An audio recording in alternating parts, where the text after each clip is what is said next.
Right now at 6.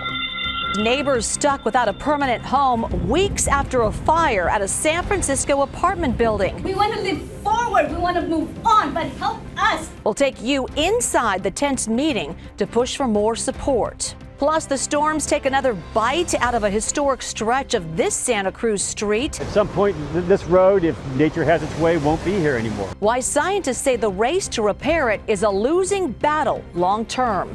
And later, San Francisco city leaders taking new steps to hold PG&E accountable while businesses struggle to recover from repeat blackouts.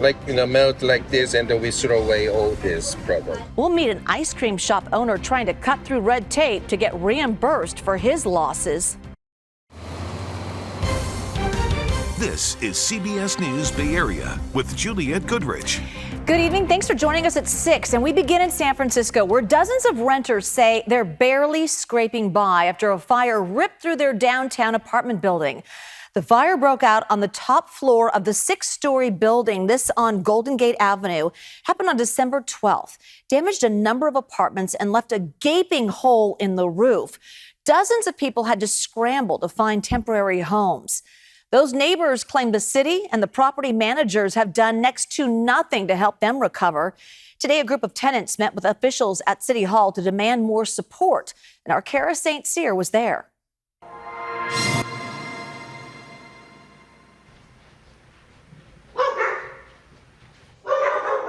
Annie Van Buren's lived in a Motel 6 for 2 weeks. Kind of hard to get comfortable. After losing almost everything in a 3-alarm fire that tore through her apartment last month. I took a photo of everything I own when I first got here.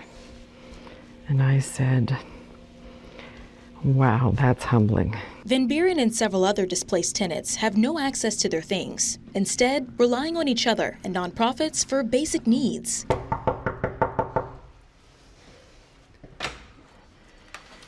Hey, I brought you a sandwich. Van Buren says the response from the city and property management, Mosser Living, only added insult to injury. The communication that I've received from them has been very confounding and seems to be, at least initially, pressuring us, the tenants in a rent-controlled building, I've lived there 26 years, to sever our relationship with the building and not return. Other tenants feel the same. I don't want to cry. I don't want to be dramatic. But I'm just saying, let's be practical here. Get our documents, get our housing, affordable housing within this city. In a heated meeting with District 5 Supervisor Bilal Mahmoud and Mosser Living, tenants allege they've been intimidated by Mosser, have no clear communication from them or the city about temporary housing, and that their items have been stolen.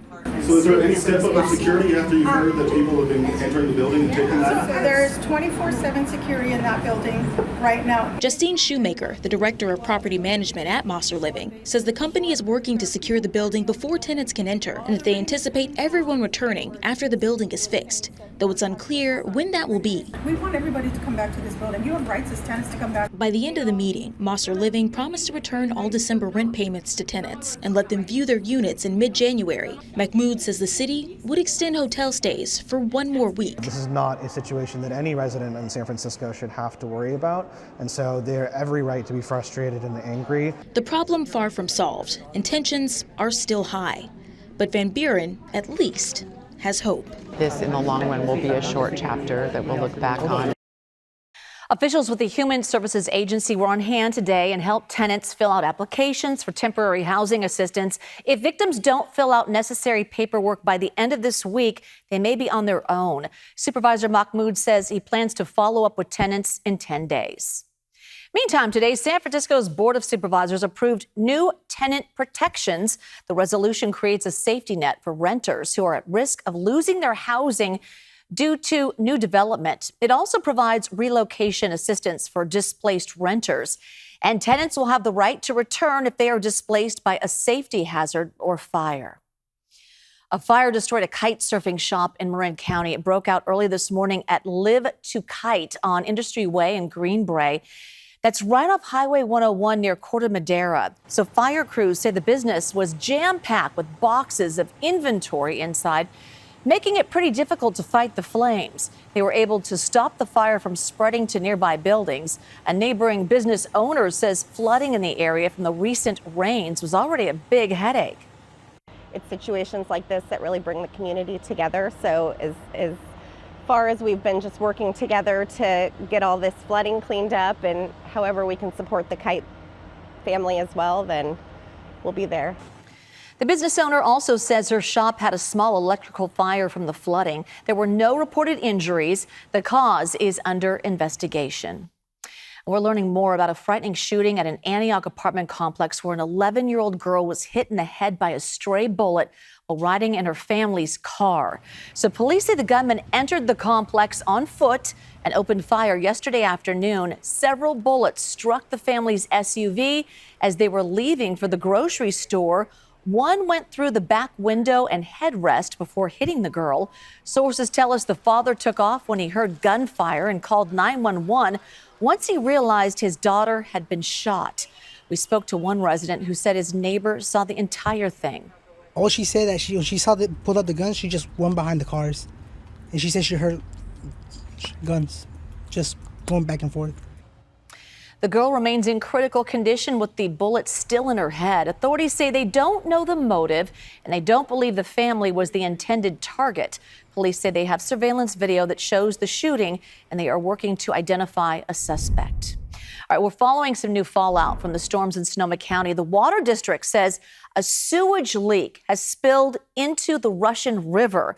We are told the Sonoma Water Treatment Plant on Neely Road in Guerneville was taking in about 4 million gallons per day at its peak, more than the facility can even handle. Some of that untreated wastewater has been traveling about 1/4 of a mile through the forest before landing in the Russian River.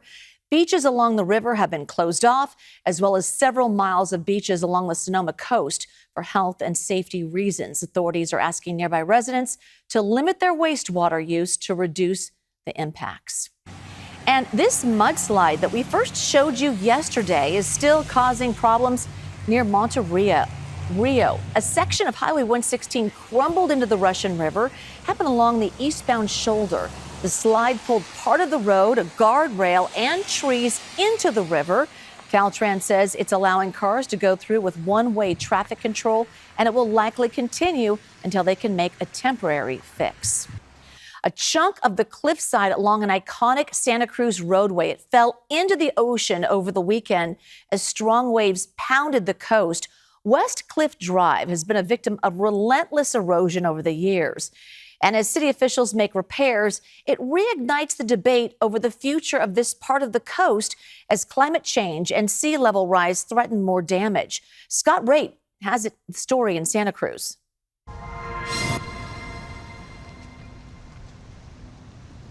Here along West Cliff Drive, the views are stunning. At some point, this road, if nature has its way, won't be here anymore. But could the days be numbered for this nostalgic stretch of roadway? Chris Dew has lived here for many years. I've been out of town and I came back and all of a sudden people are sending me these photos. I had to come down and take a look, and it's very dramatic and significant. Over the weekend, city officials were out here near Getchell Street, barricades up, keeping people away from the falling cliff. A chunk of bluff crumbling here on Saturday from those high tides. The whole cliff, kind of behind my left hand, looking back, has broken off, and it's all this raw rock you see down there was never there in the past. These are off the charts. Mike Beck is a researcher at UC Santa Cruz. He says they have seen an increase in wave energy of about 2 to 3% per decade here. That doesn't sound like a lot, but it sure compounds pretty quickly. He says that's not the only factor. Just as importantly, we're seeing a few degrees turn each decade in the direction of waves. A little less northerly and a little more westerly. And that, he says, creates even more issues. And so when it slams into the coast, that erodes and causes even greater impacts. We had a partial collapse of one of the cliffs. Tony Elliott is with Santa Cruz Parks and Rec. He says last year the city adopted a 5-year roadmap, which is part of a broader 50-year vision for West Cliff. Westcliff Drive only reopening last summer, it was closed for 2 years after the road eroded in several places during the 2023 winter storms. It was a $30 million repair. Climate scientists say that it's just a temporary fix in the long battle against climate change and rising sea levels. The city telling me that right now there are multiple projects underway on Westcliff.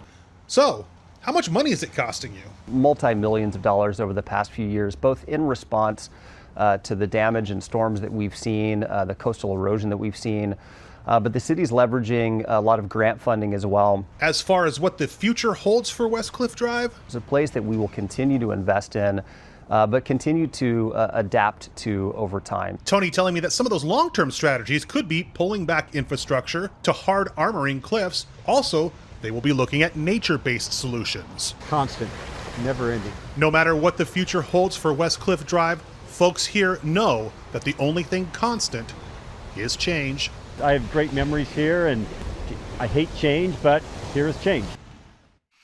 Meanwhile, crews have blocked off the cliffside with caution tape and barricades. Authorities are asking people to avoid the area. Lawmakers from California to the U.S. Capitol are sharing tributes after the sudden death of longtime Republican Congressman Doug LaMalfa. He was 65 years old. The Butte County Sheriff says LaMalfa was taken to the hospital for a medical emergency and died during a surgical procedure. He represented California's 1st congressional district in the northeastern part of the state, spending 13 years in the House. He was a 4th-generation rice farmer, and colleagues say he loved helping people out. People loved him. He was a gentle giant, but such deep passion for issues of farming and water and forestry in California. He was just beloved. LaMalfa served as chairman of the Congressional Western Caucus and spent time in the Assembly and State Senate.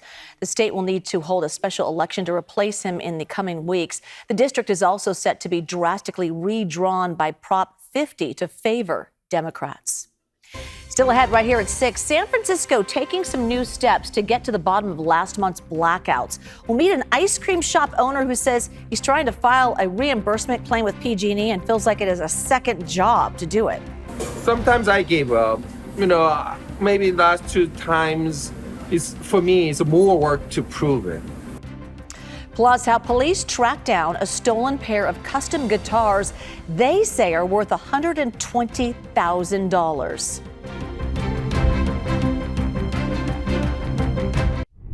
Taking a live look at San Francisco City Hall, where the Board of Supervisors is demanding answers after last month's PG&E power outages. Today, 2 resolutions were introduced. One reaffirms the city's efforts to buy PG&E assets so it can run parts of its electric system.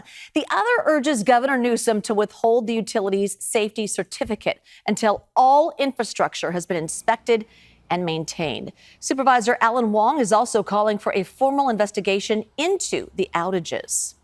So the call for accountability comes as business owners are dealing with the fallout from those outages.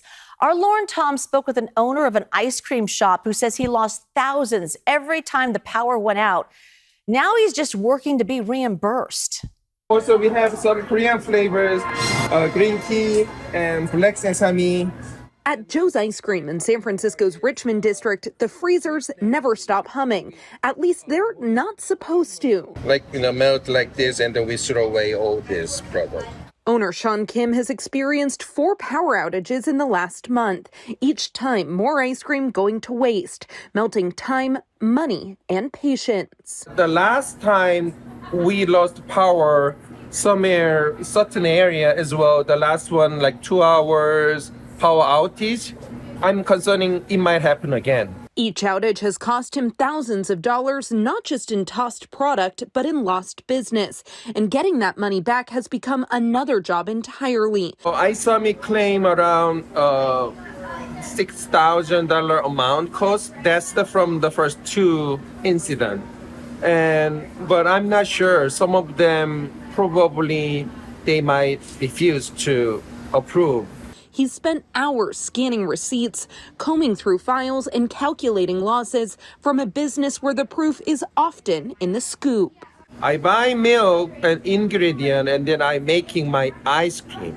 And then those ice cream include, my labor, and then also utility, all the other stuff. So it took like almost half day to figure out what is the real cost for my finished product. The paperwork itself is simple, just a 2-page document offered in English, Spanish, and Mandarin, asking for receipts, food spoilage, and proof of loss. PG&E says reimbursement depends on documentation and whether the outage was caused by neglect, not weather. In a statement, PG&E says, quote, customer claims will be reviewed and resolved directly by a representative of PG&E, allowing us to review each situation thoroughly and fairly. Throughout this process, we're committed to transparency, timely communication, and treating every customer with respect. The customer has also sent out automatic credits of $2,500 to all businesses impacted by the outage on December 20th. Sean says that's about a month of electricity for the 67-year-old business, but filing for additional losses can take half a day to sort out, time he says he can't spare every time the power fails. Sometimes I gave up. Maybe last 2 times for me it's more work to prove it. And that business owner tells Lauren he will continue to fill out the necessary forms in hopes of being reimbursed for his losses. Meantime, a judge has ruled part of the Great Highway can stay closed and remain a park. The lawsuit aimed to overturn Proposition K that created the Sunset Dunes Park. The plaintiffs argued the measure violated the state vehicle code. The judge disagreed. Former Sunset District Supervisor Joel Engardio was recalled over his support for the park. New Supervisor Alan Wong says he would support a new ballot measure to reopen the Great Highway. A guitar caper in Benicia. Police set up a sting operation to catch a woman accused of stealing custom guitars from the home of someone who died. Police released these photos of the guitars. They are worth about $120,000. So when they noticed the guitars were missing, a family member alerted local stores, and it worked. A consignment store recognized one of the guitars and contacted police. The woman was arrested when she tried to sell a second guitar at the store. Finally, a break from the rain. Clear skies over San Francisco at the moment. Temperatures today managed to warm up as well into the low to mid 60s. Not quite as warm as this tomorrow, but it does look like the dry break is going to last for quite a while. We've got to look at the extended forecast coming up. All right, take a look at this. This is not a ski resort in Nevada. This video was captured in Hawaii on the summit of Mauna Loa, the world's largest active volcano. That storm system also brought high surf and a lot of rain to the rest of the Hawaiian Islands. Look at that. But Paul, it looks like we're done with the rain for a while, correct? Pretty much. There's still a chance of a sprinkle or two here and there over the next 36 hours, but those are going to be very few and far between. Otherwise, we're talking about dry weather for a while. Certainly the duration of the 7-day forecast. If we had a 14-day forecast, I think that would be entirely dry as well. Later this week, we're going to have some chilly overnight low temperatures, but still mild afternoons. Eventually, we're going to be tracking the return of that Tule fog in the Central Valley, and we're going to have to monitor for any impact that could have as it tries to spread through the Delta into the interior valleys of the East Bay and the North Bay. Let's take a look at what's on First Alert Doppler over the past several hours. And the short version is, for the first time in a long time, not very much. A few little radar freckles showing up over far northern California, but other than a stray sprinkle, that's all we've seen in the Bay Area, and that's all we're going to see. Futurecast does show a few more showers running through far northern California and bringing some light snow to the Sierra over the next 36 hours, especially tomorrow night, but that's not going to amount to more to a couple inches, just enough to freshen up the slopes. And that's the last of the moisture that we're going to be seeing even coming close to the Bay Area over the course of the next several days.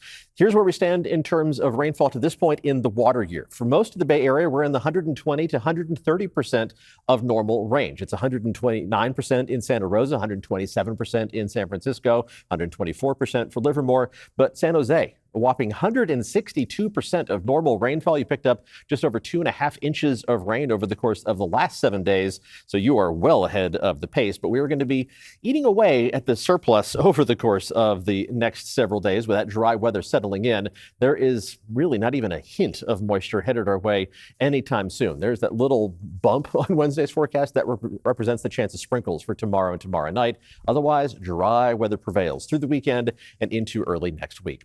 Right now, as we look outside from Salesforce Tower, temperatures are dropping off after we made it up into the 60s. We now retreated to the middle portion of the 50s, everybody between 53 and 57 degrees.